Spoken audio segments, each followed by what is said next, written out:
स्वराज्य दर्शन आपल्या हक्काचे न्यूज चॅनल। चौधरवाडीत घरावर झाड कोसळले, सुदैवाने जीवितहानी नाही। भोर तालुक्याच्या रिंग रोड मार्गावरील चौधरवाडी येथील संतोष भागू चौधरी व दत्ता भागू चौधरी यांच्या राहत्या घरावर झाड पडण्याची घटना बुधवार दिनांक 22 रोजी सायंकाळी 5 वाजता घडली। सदर घरातील एकूण कुटुंबांमध्ये 10 लोक राहत असून कामानिमित्त घराबाहेर गेल्यामुळे घरामध्ये वयस्कर आजी एकटीच होती। झाड पडल्यामुळे घराचे नुकसान झाले आहे, परंतु सुदैवाने कोणतीही जीवितहानी झाली नाही। रडस मावळ भागात मुसळधार पाऊस आणि वाऱ्याचे प्रमाण जास्त असून सोसाट्याच्या वाऱ्यामुळे घराजवळील झाड पडले आहे। घटनेनंतर ग्रामस्थांनी तातडीने धाव घेत झाड हटवण्याचे प्रयत्न केले।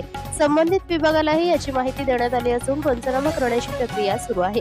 दरम्यान परिसरातील इतर धोकादायक झाडांची तातडीने पाहणी करून ती हटवावीत अशी मागणी नागरिकांकडून करण्यात येत आहे। हवामान विभागाने पुढील काही दिवस मुसळधार पावसाचा इशारा दिल्याने नागरिकांनी सतर्क राहण्याचे आवाहन प्रशासनाकडून करण्यात येत आहे। स्वराज दर्शनसाठी प्रतिनिधी तथा उपसंपादक दीपक पारढे, भोर, पुणे।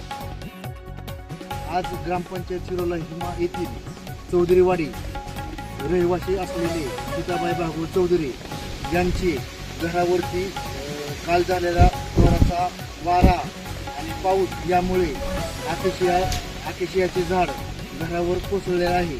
त्या झाड कोसळल्यामुळे घराचे बरेच नुकसान झालेले आहे। घरावरती कौले फुटलेले आहेत, तसेच भिंतीला मोठ्या प्रमाणात तडा गेलेला आहे।